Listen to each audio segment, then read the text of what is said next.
Yan, good morning everyone. It's me again, Ate Jackie. Welcome sa Life is Real. Yan, actually walking naman tayo ngayon. And of course, it's Saturday, September 23 na po, no? Malapit na, magtatapos na naman ang September. So welcome, yan. So walking tayo and going to church again. Thank God kasi it's Saturday. At yun, swap tayo dun sa isa. So yung isa naman ang magde-day off. So napakabuti at napaka bless natin, no, na tayo ay bless ng ating Panginoon at tayo ay gumising. So napakaganda po yan. Yan pa rin yung ating area.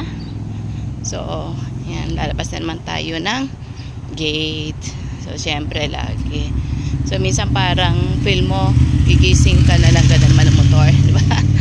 Feel mo gigising ka na lang na parang yung basta iba, yung dami mong iniisip, dami mong pa-plans, dami mong pangarap, di ba?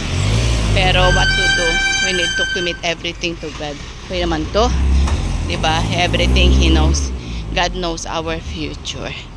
So yun po yung may share ko ngayon at kumustahan lang. I hope na nasa mabuti kayong kalagayan. So bye for now. God bless you all.